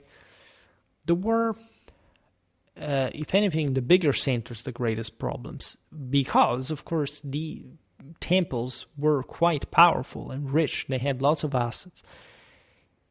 Controlling those meant to control the system, and Christianity was the majority at this point. And so, in any case, for how the empire had been Christianized at this point, was taken over completely. For example, in Egypt, Theodosius' prefect Cunegius, 384-388, had already closed temples and destroyed rural shrines. The latter existed as well, and they were destroyed, but in a country like Egypt, you understand how sort of big that substratum was. When in 391, the emperor personally oversaw the Serapeum's fate in Alexandria, where Christian mobs, emboldened by his edicts, raised the temple housing the famous statue of Serapis. This is terrible as well. I mean, just imagine having all that stuff intact, preserved to our day. This was barbaric. There is no doubt. It was fanatic, extremistic, and in some cases it was, say, morally justifiable if you think about the fact that not just the defenders of those were, it's not like they were saints on their own. They would have been virtuous people. These weren't the masters of free thinkers that even some sort of modern filmmakers would like to make you believe. These cults were incredibly jealous of one another, were incredibly vindictive. So Christians, not Christians, we're talking about the decay of humanity in any case. The only justification to this is that some of these shrines were actually considered to be anti-Catholic, or at least they were so superstitiously chthonic, fractal, and paganistic, so in the sense of being probably that inferior elementary level that had been historically competitive, like the Fourth Estate with the establishment, also in pre-Christian times. Then this almost iconoclastic fury definitely struck in those places that were, in that sense, more brutal. And by the way, in the East, all this mechanism was way more ferocious. I made an entire video about and that depended on the locals, right? In the West, we don't have news of sort of the escalating violences, for example, like what happened in Alexandria, notoriously. There was great resistance from the establishment. For example, those same Roman senators remained there. They Christianized, gradually passed from senators to bishops. They were some of the most ultra-elite, educated, aristocratic, advanced nobility. Actually, in the entire empire, like the Constantinopolitan one was completely sort of made up from much lower background by Constantine to have also more grip on power. I made a video about the Constantinian Senate. But as I made in that video about Hippolytus' prediction, right, the prophecy on the collapse of the Eastern churches, and in fact, they will be way more fractal in the East. And in fact, in this sense, much more factionalized and ultimately succumbing and actually opening the gates to the Muslims, not such a long time after this, as you know, because we're just looking at, a couple of 100 years, you realize that 200, 300 years, not even 250, that the East, in this sense, was the place where not just more heresies spread within also fully Christian reality. They were, yes, also mixed with this paganistic leftovers, because again, fourth estaters will also support this. It's very difficult, so in terms of philosophical and religious theological history, to explain how or why specific ideas spread here and there, but you have a clearer picture when you realize properly the theological meaning of these heresies that were aiming at essentially always towards decatholicization of the system. They were essentially all tendentially Gnostic heresies like Manichaeism, to stress the dualistic clash of two different powers, of this alienation from reality, the fact that there is only one source of divine power. There is a reason why the Nicene Creed won over them, and why certain countries that eventually declined, the Levantine ones, Egypt, and passed to the Muslims, were so affected by this historical religious disobedience and violence. Where the West didn't actually have much of this. You don't really have a story of dramatic eradication, brutality, destruction. The West had all a much softer sort of way through the passage from pre-Christian to Christian times, and also an incredible sort of Indo-European ethos permeating Christian Catholicism. We will see this better in other videos, but what we say, because we make a lot of videos about the Indo-European tradition, and we see how simply from the same words, the same concept, the same theological doctrines passed through this era. But making more videos about medieval tradition in that sense will help. I have really to extend a bit more in Meister Eckhart, in other, in specific examples, also iconographically speaking, politically speaking, of this great Catholic continuity in a very properly Roman sense in the West. It is the most Roman. The same St. Paul, had to, as you know, Romanize Christian language, had properly to write in a military Latin what had to be shown to the Romans, because that was the ethos of the West, that hadn't been needed in the Hellenistic East.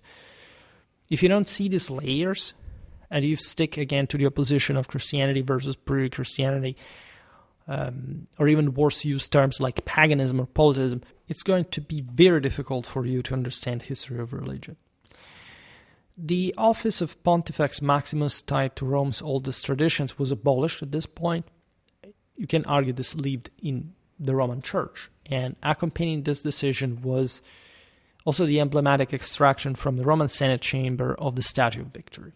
That was by far the worst, also because the Christians kept using the winged symbology and the angelic figure. They always meant the same thing, right? And so they were never extirpated. It's full of victories everywhere. Everywhere you see a winged glory, you know that's what it is. That's the Holy Ghost. That's the Sacrum Imperium. It's the victory, the many victories that every angel, every power stemming from the firmament emanates, if you are aware of Indo-European theology. In 385, on Theodosius' initiative, every type of sacrifice was also banned, because this was seen as a sort of materialistic superstition. You have to achieve matters spiritually. So the dous des is okay, but you also have to accept that this is mostly the veiculation of a power through the rite, not merely a matter of sacrifice, that indeed throughout antiquity had turned out something more materialistically superstitious. And so in this sense, actually, and obviously also, if you follow what I'm saying, like Christianity had revived some specific spiritual standards, focusing on more integral sense on that. You find the same thing in Zoroastrianism, in Buddhism. I mean, it's a reaction to the fall of the previous imperial Catholic traditional powers with a much greater emphasis on spirituality, right? The Gospels do not talk about rejecting the world. They invite you to transcend that, right? Which is something which is going, saintly speaking, martyrly speaking, an actual consequence on that word, just like Christ's, resurrection had. And so the Christomimesis is there. I mean, it's explicitly stated in Christianity that you have to imitate Christ. And there is a lot of ambiguity regarding what actually happens when you do. Because the fact that everything happens through Christ in Christianity is not understood, theologically speaking, as if you were to be passive, or you could not reach Christ as far as that is concerned. Right? There are some passages of the Gospels that make you think that it's like, I've done this, so I am the one who accomplished this. But aside from, we could read it in the aforementioned collapse of humanity that was prophesied, by the way, by pre-Christianity. It's all the fact that now an accomplishment had been achieved in the moment in which everything seemed to be lost, and so that through Christ, because obviously he who succeeds is God himself, and so through God himself you can't reach that thing yourself, which is completely coherent also with pre-Christian spirituality. You have still to be up to Christ. And so in any case, that's your goal, because divinity is your goal, right? So don't be fooled, right? Don't be fooled, especially by people who tell you that Christianity, of course, if you're post-Reformation, if you're a Protestant, that's a completely different issue. But that Catholicism, say Catholic Christianity is not, or Christian Catholicism, for that matter, would be a better definition. We're first Catholic than Christian. Remember that. And this is, again, even what probably the Catholic Church explicitly states. Right? It's said right there explicitly. It's not an opinion. The ultimate objective of Christianity is not a passive subservience to God. There are different approaches to that. People too often conflate, again, the notion of mere faith as a sort of pietistic prostration or abstract hope or devotion to to some sort of meek and wordless sort of dimension, if not in psychomagic terms. But aside from Christ's own violence and one of his disciples that belonged to the world, the level of attainment of divinity does pass through the transcendence of any possible earthly mean. So it's obvious that the spirituality of it is exalted at the maximum, because it's literally what you can accomplish just out of sheer providence. That's the theological meaning of that. Doesn't mean that you will not have to fight, to struggle, because you're just a human. You're not God yourself. But it's exactly through that path that you can also achieve, and everybody has their own path. That's why the knight is a knight, and he fights and kills, and there is all an eater within Christianity to make that happen, right?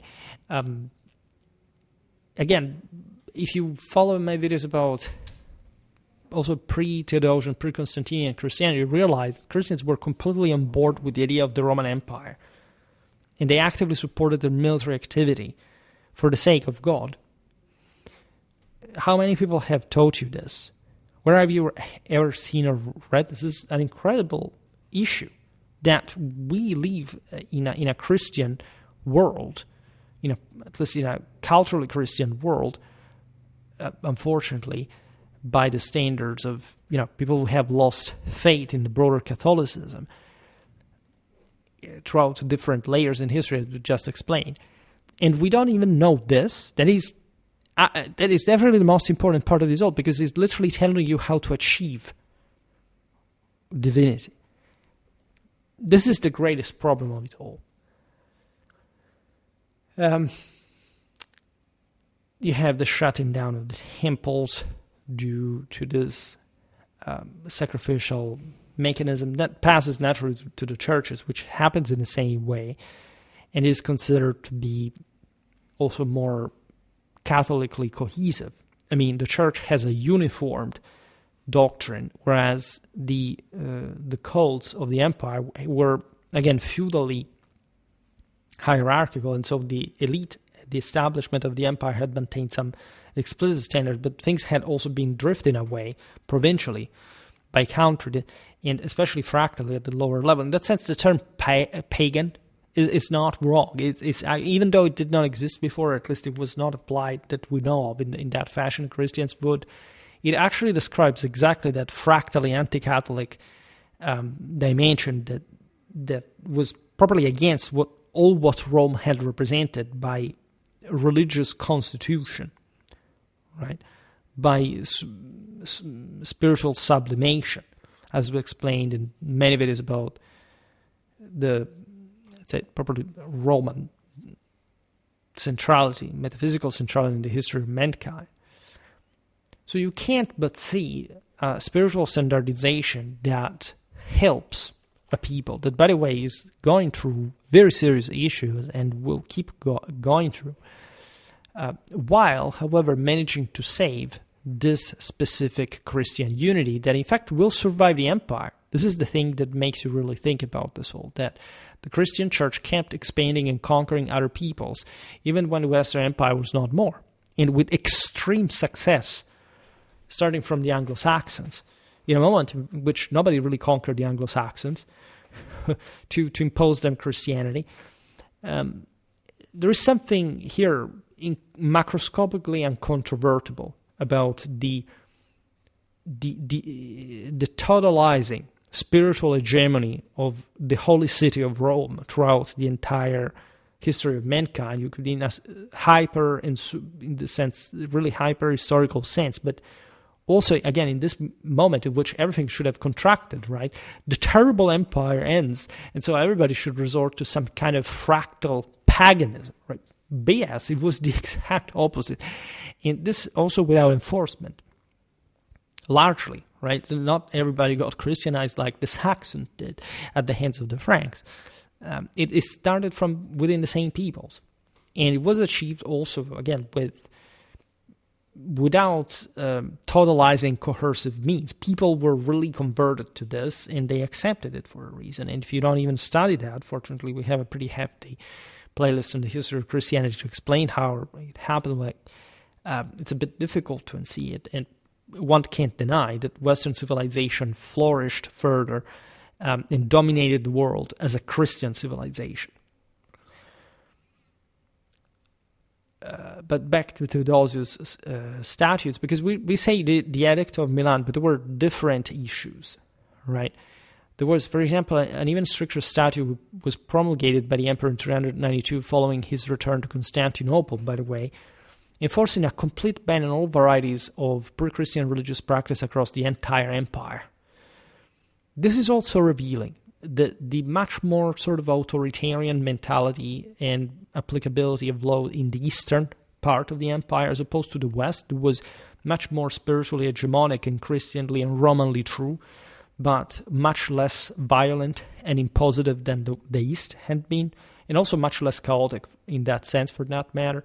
It's also against the idea that the West, as it was less Christianized, but apparently it was Christianized without less problem than the East. It was Christian from an earlier point with larger people, but had more difficulties in becoming fully Christian in a Catholic sense. I think that speaks volumes about the history of Christianity and the aforementioned, you see, divides between East and West. These are the real divides between East and West. Ones that definitely do not flatter the East and prepare, in fact, for the debacle of the 7th century.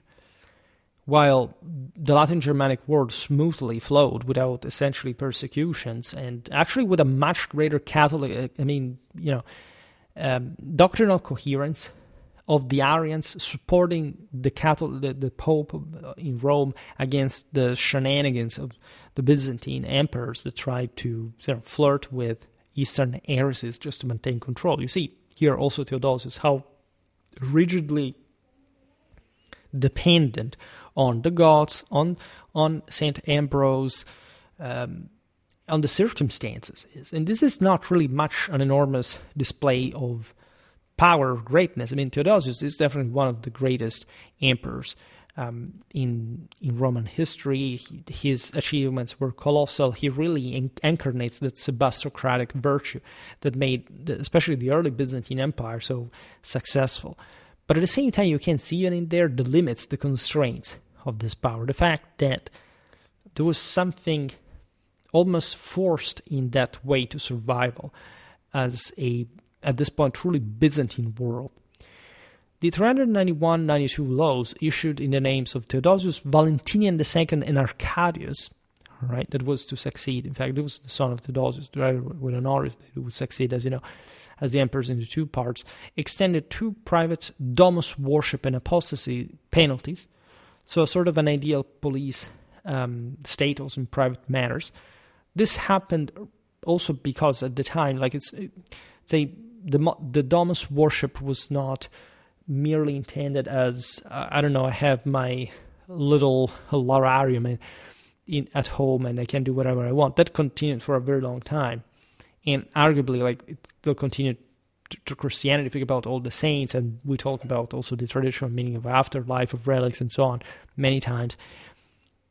The problem is that the domus was a bit like the Ocaia were in Constantinople, like these enormous houses intended as guilds almost themselves, these massive villas. We had beautiful palaces in the great cities of the West and the East, of course, had lots of latifundia, etc. At this point, late antiquity is still very much alive and there in its fundamentals. So private domus worship for apostasy of Christ was understood as a collective phenomenon, because it wasn't merely a personal thing that you couldn't police anyway. I mean, not even the Stasi, or not even the KGB could actually, in the Soviet Union, private Christian practice existed regardless of the obscene atheization of society that we still see today in Russia. But that obviously, because lesser people always follow in that further deterioration. But in this sense, this was a group thing. It was a political thing. Like the domus worship, the domus was connected with the domus of the other senatorial establishment. So ideally, Theodosius probably issues this prohibition to be fully sure that there isn't anything seditious. After all, again, he had, as we've seen, to fight multiple wars to bring the pre-Christian down in the West, where they were the strongest. By the way, I mean, Constantine had to build, basilicas all outside of Rome, because as it was at the time, even in times of Christian tolerance issued by himself and Galerius, because the Senate was something really. Why do you think the Byzantine also moved to Constantinople? Constantine moved to Constantinople because, it was far from Rome. If it was far from the Senate, it was far from this still pretty solid Italian basis that we often say, well, but, they weren't so central, relevant anymore. That's not the case. People want to teach you this because they want to give you the shock effect. Look, we think about the Romans, but look, there were people from other places. Whoa. But this doesn't mean that these places were not central to the empire. I mean, there is a reason why Justinian reconquers Rome at a point. It's not just because, Italy was rich. If you're a Roman emperor, you must rule over Rome.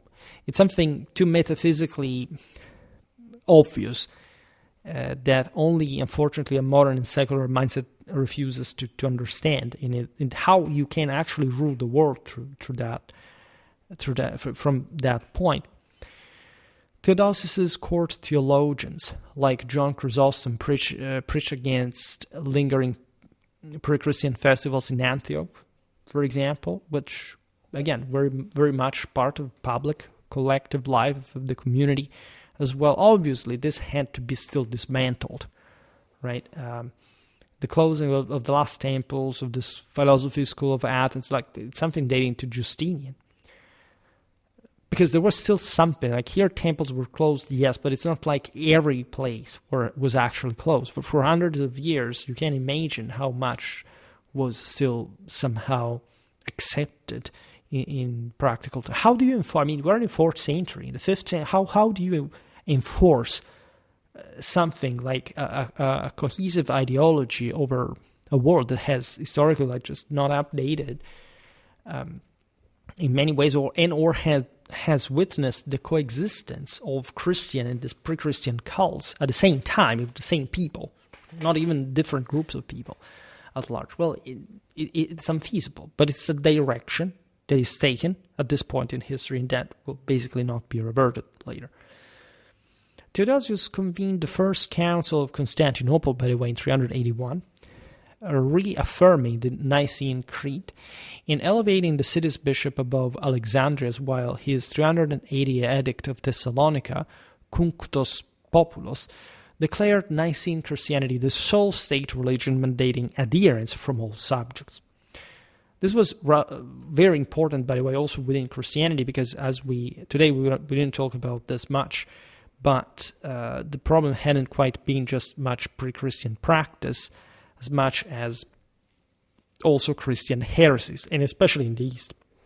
There had been Arian emperors, notoriously, that had properly ruled for a time, like up to recently, and they were definitely pretty... There are reasons also there for including appeasing the same federati, having Alan bodyguards or something like that.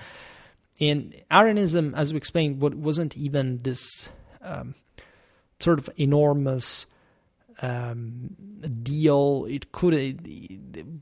Arianism was an enormous deal in Christian society in the East, in the Roman world, right? If the barbarians were Arians or not, nobody really cared in practice, because it's not like barbarians really cared about theological issues. It was more about the political shutout, like we are within Rome, but we're not Romans, so we have to be accepted by the Romans as Christians, but still we retain our own identity. We can play with that. But that's also something else. But Arianism within the empire, together with other heresies, lots of other heresies by that matter, had been major. I don't have to stress, by the way, how coherent in Catholic and pre-Christian terms the Nicene Creed is. Right, pick all the Christian heresies of the time. And these were, as we explained before, very much against the Catholic integrity of pre-Christian beliefs. The ones we always discuss in the videos about Indo-European religion. They tried always to undermine the idea of a sole origin of divinity. So it's essentially to destroy the concept of God to begin with, and to within the same Christianity. So it's not to say that they didn't believe that it was a Christian God, for that matter, that was a paganistic at all. In fact, these heresies were actually born in some of the most ancient Christianized lands, all right, where the West had yet properly to have consistent Christian communities. And again, that video about Hippolytus is really speaking volumes about this as well. Again, I think it's all very coherent, and I don't have to digress more than much, but I'm glad that at least we managed to cover Theodosius, because we really needed more, and we still really need more 4th century history. I realize 4th, 5th century history in particular. We made something about the 3rd century also recently. Like, we miss a bit of this basic history. Still, I mean, manualistically speaking, we still hadn't made a video about Theodosius as a whole. So you want to appreciate the general, the fact that we're going step by step, also covering less known emperors for that matter. But heresy, for example, 4th century, I created this playlist recently. Let's see how many views it got, because I never understood if this playlist will, some do, some don't, get views because they're more recent, people see it among the top, I don't know, 150 people, okay. We made only 22 videos, aside from this one that is 23rd, about the 4th century. I think about the 5th century we made even less, if I'm not wrong, horrifyingly enough. Yes, only 18.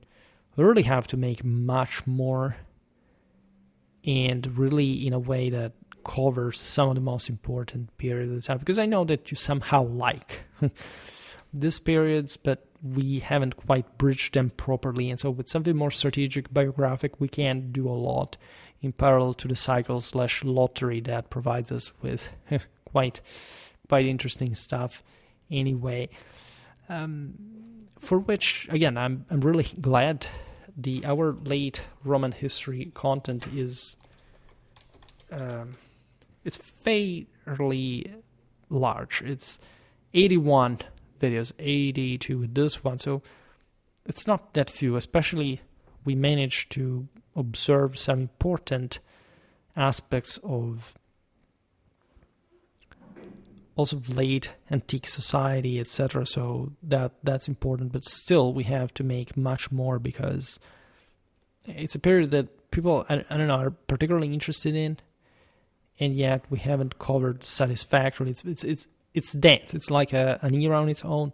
Admittedly, I always have the sense that late antiquity is it's not overrated. It's actually very interesting, and but I remember from university, it was a time in which it was all about the late antiquity, and people don't even say the Middle Ages. Maybe they watch these videos, but they say, "Oh well, 13th century, who cares?" You can't do that, right? It's really terrible, like in a cultural sense. Like you can't even argue that the 13th century was more important, say, I don't know, than the 15th century. Definitely not. We could discuss about the 4th century, which is also debatable, really. But, we must be a bit really aware, right? And it's difficult, admittedly, it is. Nevertheless, again, it was a precious choice to talk more about history, to talk about Theodosius. Really had made few videos, very few videos, only a few really, about him. I can see here we have also Theodoric, of course. Theodosian, well, 4 videos. One of the oldest ones of Schwerpunkt was about Theodosius. 4 videos then, and this is the 5th. Well, we began, if anything, to talk about him. Let's put it this way. For today, however, I stop it here. Just hope that you enjoyed this video. If you did, please share it. Otherwise, leave a like or subscribe to my channel if you're interested in my upcoming content. As always, I thank you heartily for listening to me. I wish you a nice time and see you next time. Bye.